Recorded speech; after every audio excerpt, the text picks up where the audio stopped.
Hi, Wes Scott from LifeBack Law Firm. Today, I'm the managing partner here at LifeBack Law Firm, and today we're going to talk about LifeBack Law Firm.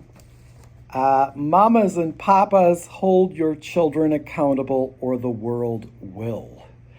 I've been thinking about this a lot lately, and I grew up as one of 9 children in a small town east of St. Cloud called Foley, Minnesota.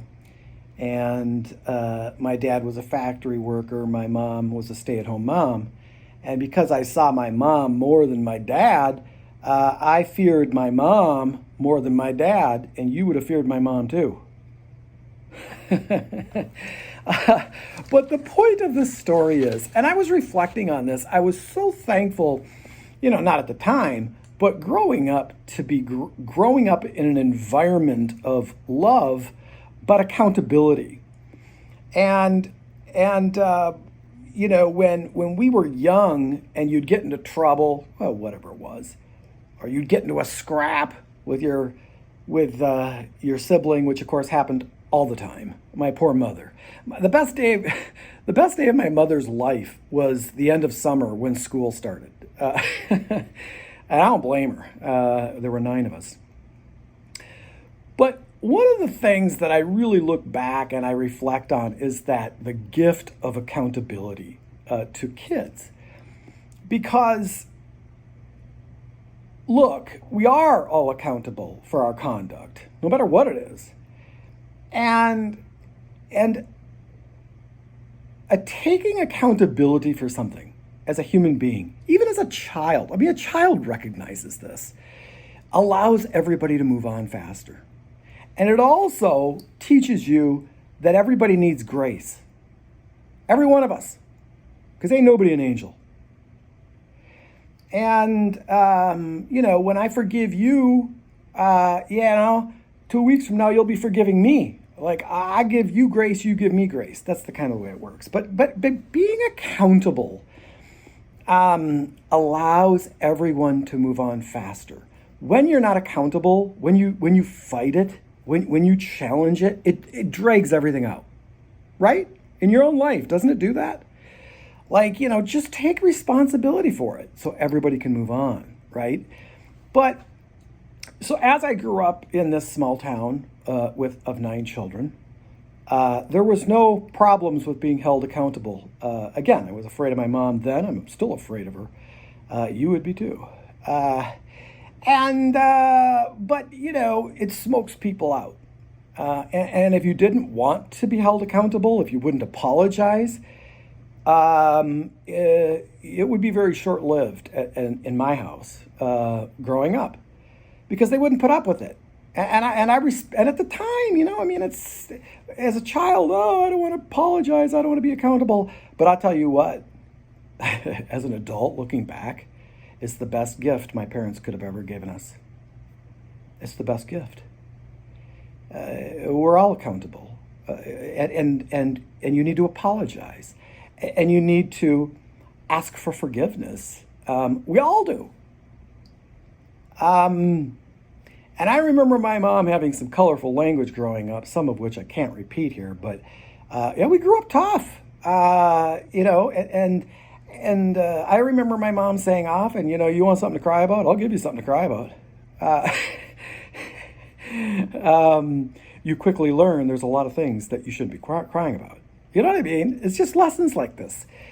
Or whenever I would worry about something incessantly, my mom would look at me and say, if your aunt had nuts, she'd be your uncle. Again, it was crude, but this is the way I grew up.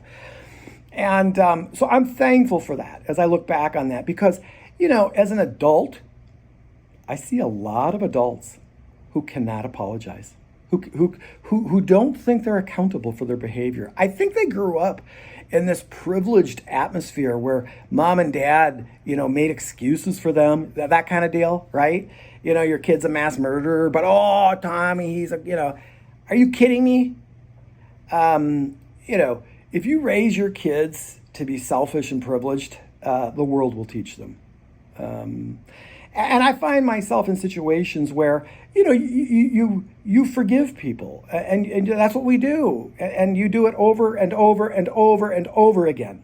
But I'm going to tell you something. There are times where that toddler, that adult toddler, it's just, you can't forget, you can't do it anymore. And if they refuse to be held accountable, if they refuse to apologize, if they refuse to accept responsibility, then sometimes as another adult, you have to just let them plop on the floor for as long as they need. Take as long as you need. Scream, yell, make the focus on you for as long as you need. I mean, this is sad, right? It's sad. And I feel bad for, both my wife and I do feel bad for, there are victims to this. And there's one in particular that my wife and I both feel bad about. I mean, they don't deserve this at all. And we feel bad for them. And of course, I'm not going to mention names, but, so mamas and papas, do your kids a favor. Hold them accountable. Love them. Yes, I grew up with a lot of love. I want to be very clear about that. I grew up with a lot of love. I mean, we knew we were loved. I call my existence a white picket fence existence growing up. The mom's at home, pop's at the factory, 9 kids.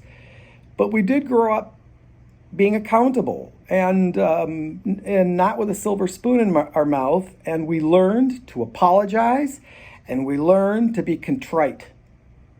And it has served us very well. And you'll find some people in your life, they just weren't brought up that way. They just, excuses, lies, and this is from adults, not children, from adults. I remember one person in particular. That it was the same sort of behavior and apology after apology. I accept the apology. And this went on for years. And then, they couldn't stop it. And then this last time, there was no apology. And,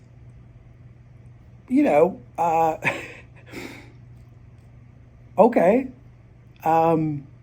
And I remember telling this person, just so we're on the same page, it will not work out the same way. Just so you know. And it didn't. And it hasn't. And it won't.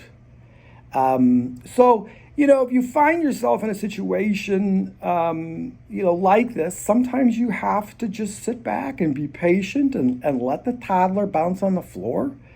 And eventually they always come around. But it takes a long time sometimes. Because not everybody is quick to apologize and quick to accept responsibility and move on.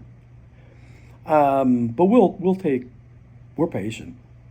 We'll take as long as you need. When the time is right, when you're ready to get your life back, reach out to LifeBack Law Firm. You're going to be so thankful you did.